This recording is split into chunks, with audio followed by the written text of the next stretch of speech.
Eu gostaria de começar a homilia de hoje me remetendo ao início do Evangelho.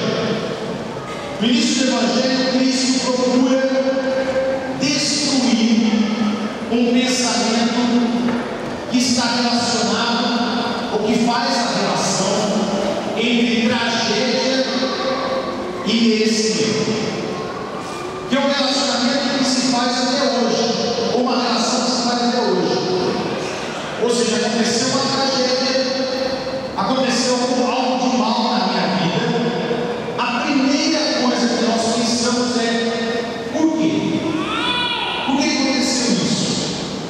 Por que Deus permitiu isso? Por que Deus está fazendo isso comigo? Será que eu mereço isso?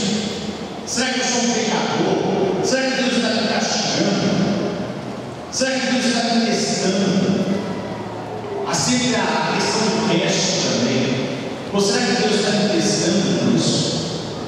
Enfim, nós fazemos sempre essa relação entre os nossos atos, o que nós somos perante Deus, e aquilo que acontece na nossa vida. E é por isso que algumas pessoas vêm relatar que Pilatos mata Galileus e mistura o seu sangue com o sangue do sacrifício que estava oferecendo no templo. É uma tragédia. E Jesus fala: vocês pensam que eles são mais pecadores do que outros galileus? Vocês estão enganados. E aí Jesus relembra uma outra tragédia que matou 18. E aí ele fala assim: você pensa que esses 18 eles são mais pecadores do que os moradores de Jerusalém? Vocês estão enganados. Eles não são. Então Jesus quebra isso. E eu gostaria de relembrar uma frase de Jesus nos Evangelhos: Deus vai chover sobre os justos e injustos. Ponto final. Deus não é um Deus castigador. O nosso Deus, o Deus que nós acreditamos, não é um Deus que castiga. A vida não é matemática. Eu sei que quando eu tenho atos ruins, ou cometo atos ruins, pode ser que esses atos venham a se reverter contra mim. Pode ser, mas não necessariamente. O efeito bumerangue, ele não é tão matemático. Muitas vezes sou uma pessoa ruim, com atos ruins, sou uma pessoa má, não tenho caráter, mas são outras pessoas que vão sofrer por isso. Não sou eu.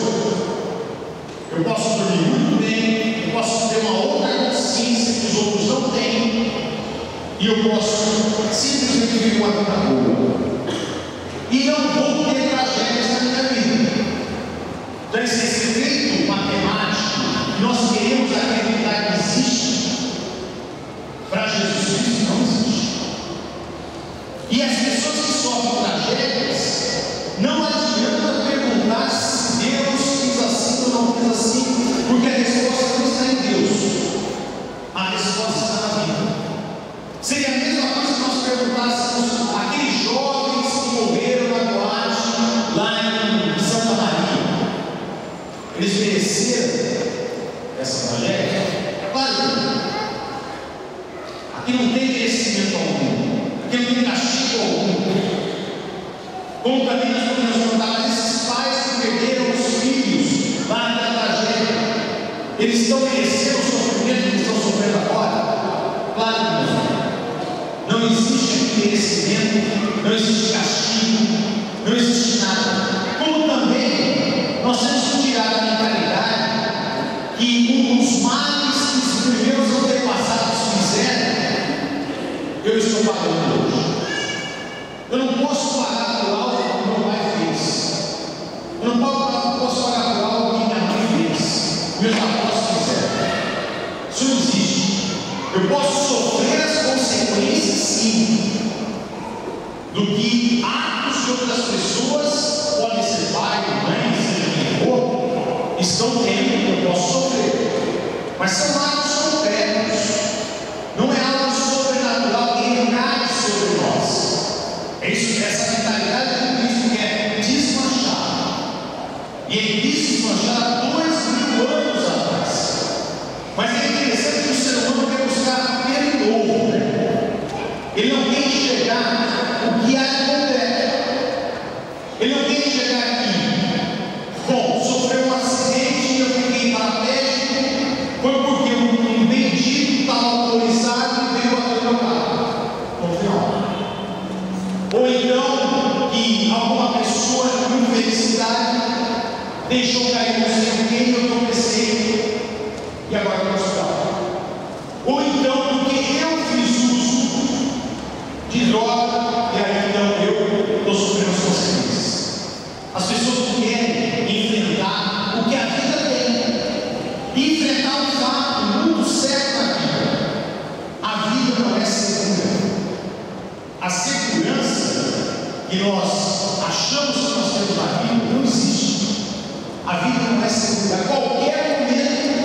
a justiça que nós queremos. Esse não sentido colocar na nossa cabeça. A vida é um fluir de ações soltas, totalmente soltas.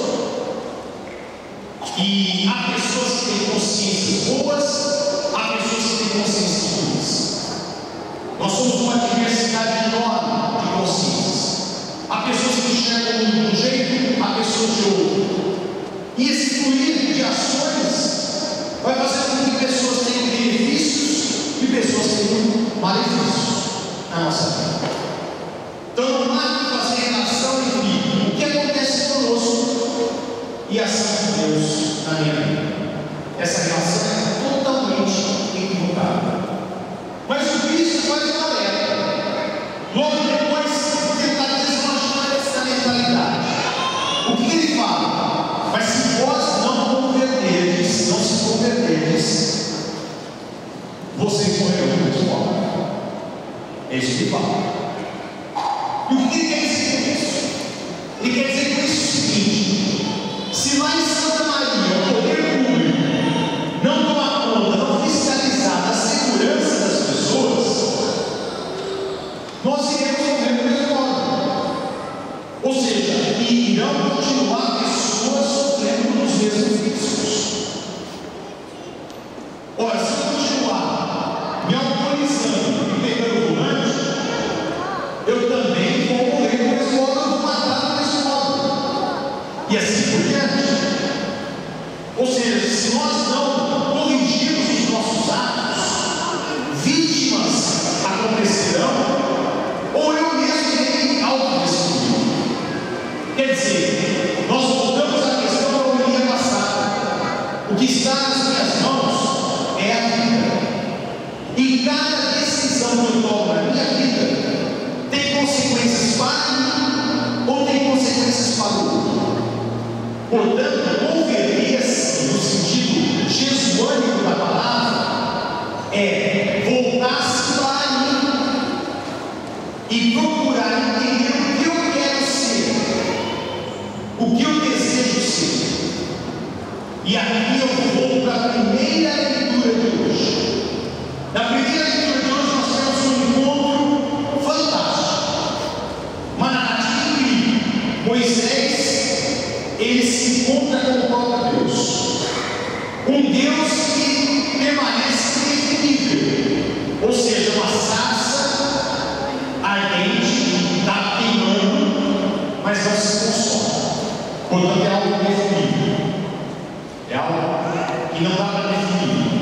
É um arbusto que está queimando, mas não se consome. Então é algo indefinível. Deus é algo indefinível mesmo. O ser humano não pode procurar definir, porque ele não se deixa definir. A nossa linguagem é uma linguagem muito pobre para chegar ao próprio Deus. Mas esse diálogo, Moisés se atreve a perguntar: bom, mas quem você é? Qual é o seu nome? E aí não vem: eu sou aquele que sou. E aqui eu chamo a atenção de vocês porque tem pequeno problema de tradução. O verbo eu sou, o ser, o verbo em hebraico é Eli. E foi traduzido como Eli, em grego. Foi traduzido como eu sou. Só que Eli, em hebraico, não quer dizer exatamente eu sou. Não é um ser estático. Nós poderíamos traduzir como eu sou aquele que serei. É um verbo dinâmico. Em hebraico é um verbo que é um ser. É aquele que imagina ser e realiza. É uma atividade, aliás, é uma existência que vai se realizando em atividade. Isso que o Ei quer dizer. Ele é mais do que em grego. Eu sou. Sou é estático. Ponto final. Acabou. Está resolvido. E esse Deus se define como sendo, como aquele que vai se realizando na atividade. E daqui nós temos diversas conclusões. Quais Em primeiro lugar, cuidado com Deus que você escreveu. E é isso que o Cristo é. Eu posso criar um Deus castigador e Ele vai ser na minha vida. Não que Deus será, mas eu acreditarei que esse Deus é. E Ele vai ser.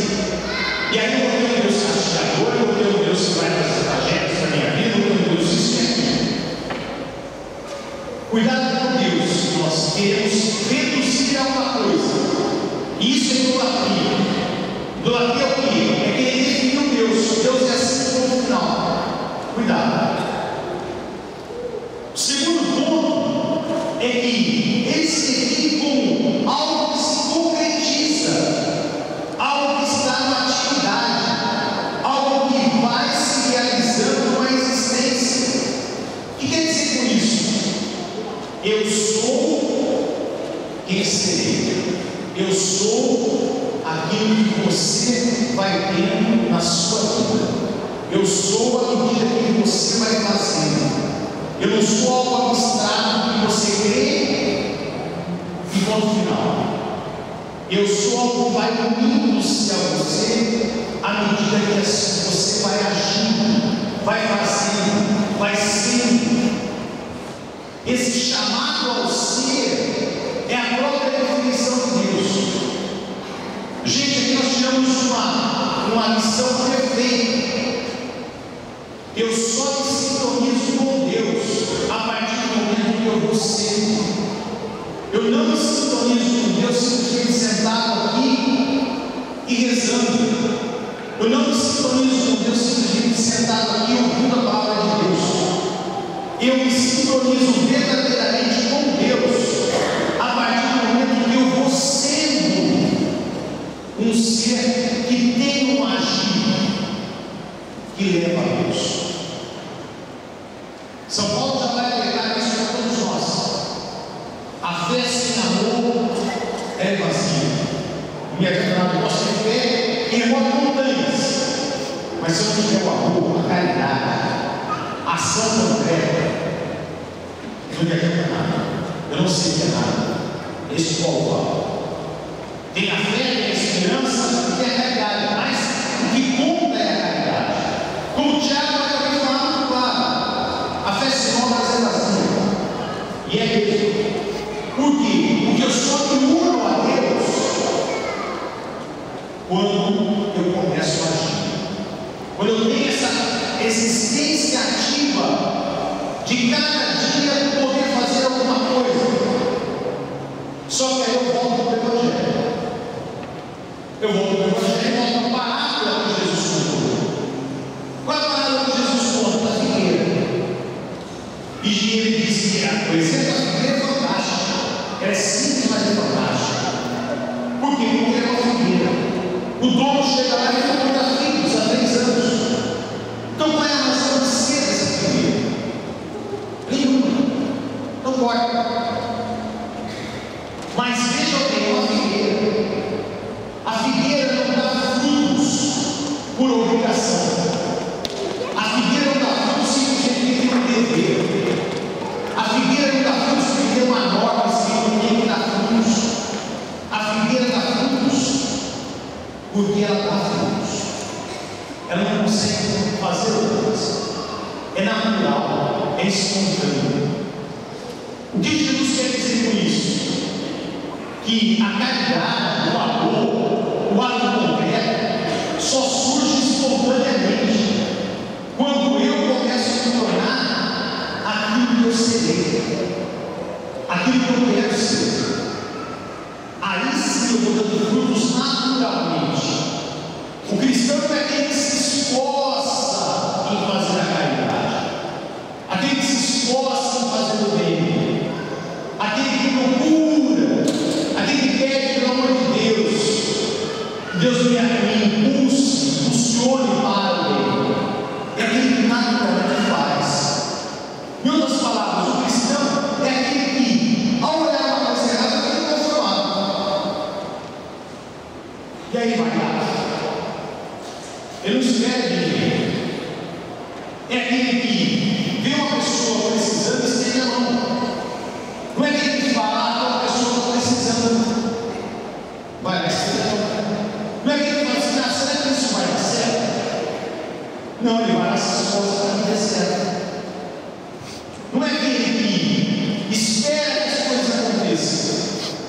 ele vai e faz as coisas acontecerem. É isso cristão. O cristão não é a pessoa que tem esperança, que tem fé. É a pessoa que tem tudo isso, mas tem o amor. Quando a gente fala de amor aqui nesse sentido, eu falo do amor bíblico, que é o amor concreto mesmo, é o ato de amar. Ponto final. Então aí eu sou cristão. Quando isso brota de mim. Por isso que eu venho à missa. Venho à missa para ter algo avaliado. Eu faço uma ato potencial e avalio, eu fui até agora. Aí eu ouço a palavra de Deus, e não vale mais ainda um motivo comum. E é comunhão da força. Mas para que isso? Para que eu seja. Eu sei o que eu tenho que ser. Eu sou aquilo que serei. Eu sei o que eu tenho que ser. Mas muitas vezes o que acontece conosco? Nós sabemos o que nós temos que ser, mas não somos. Só que a vida vai passando, gente. A vida, ela está no tempo. Nós estamos nessa existência. E a existência é contada pelo tempo. E ela vai passando. E não tem sorte ou azar. Sorte e azar não existe. O que existe? Existem oportunidades e vontade. É isso que existe. Oportunidades e motivação. Eu posso ter oportunidades. Oportunidade de fazer o bem, oportunidade de fazer algo pelo outro, oportunidade de fazer algo por mim. Eu tenho oportunidades. Eu posso ter oportunidades e não ter motivação. Oh, que bom que seria ser. Oportunidade aí, mas eu não faço. Eu posso não ter oportunidades, mas posso ter vontade. Aí eu busco. Mas às vezes tem as duas coisas.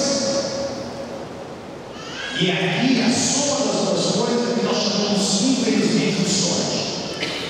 Isso não é sorte. Isso é querer fazer e ter a oportunidade para fazer. Ou aproveitar as oportunidades que não tem para fazer. Ponto final. E a vida é assim. Agora, um ponto essencial: a figueira não produz frutos para si mesma. Ela produz frutos simplesmente porque ela produz frutos. Então, a figueira não produz frutos para si mesma. A figueira produz frutos. Ponto final. E ela produz frutos para outros, que aproveitam ou não a oportunidade desses frutos. Tem gente que passa por uma jabuticabeira, uma mangueira, sei lá o quê, uma árvore que dá frutos, você não pode. Tem pessoas que passam e podem. Essa é a oportunidade. Mas a árvore não dá frutos. Meu pai dizia sempre para mim: não se preocupe, simplesmente semeie. Semeie, como isso é certo. Se as pessoas não têm consciência de agarrar isso ou não, já não cabe mais a você decidir. Você só tem que alertar, você tem que semear. E é essa a nossa função. Nós cristãos temos que semear, mas isso tem que ser natural. Não pode ser uma coisa artificial. Eu tenho o que eu tenho. Senão uma hora a casa cai, uma hora a casa cai. Não adianta.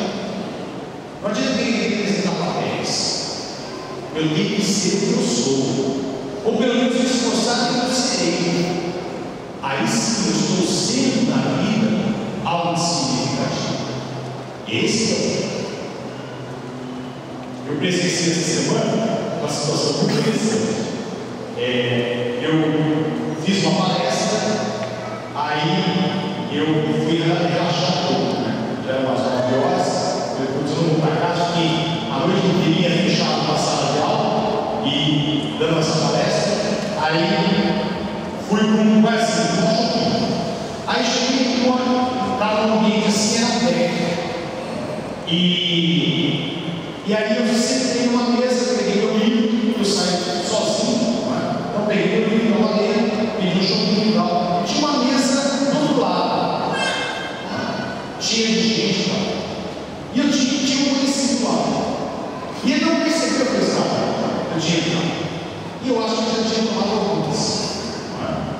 E ele começou a falar alto, né? Então, alguns falam alto, aumenta a voz.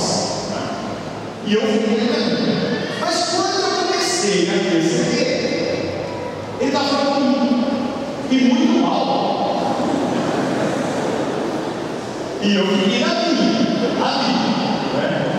E falando coisas que não tinha a ver, mas fora do contexto, entendeu? Sabe quando você não percebe o que a pessoa faz?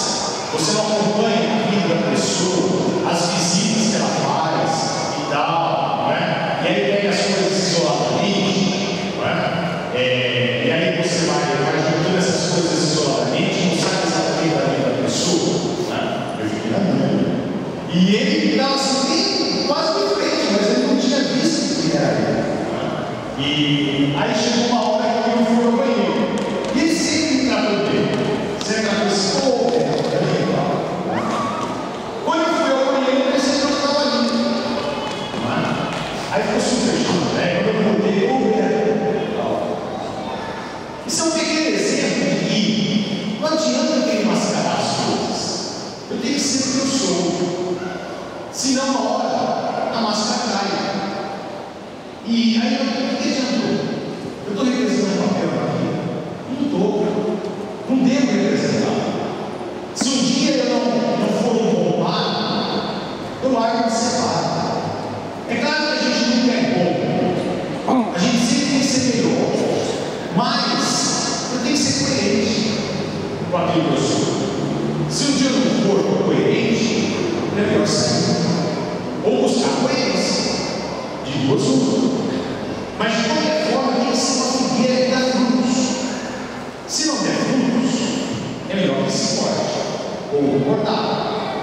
Por quê? Porque a vida só vale a pena se eu realmente der frutos. Caso contrário, ela fica criada. Fica uma figueira de plástico que vai poeirando e ninguém aproveita o fruto. Só aproveita o pessoal. Então, cada um aproveite realmente os frutos. Cada um se dê frutos. Mas de uma forma espontânea. E cada um pense, puxa vida, eu tenho que ser, mas ser concretamente. Não imaginar que está sendo. Não sonhar que deve ser. Mas ser concretamente nas situações. Aproveitar as oportunidades e agarrar essas oportunidades para que a gente tenha atos. Porque só os atos é que fazem realmente a nossa vida. Vamos ficar de pé, vamos professar nossa fé, esse Deus da vida que nos chama a um verdadeiro ser.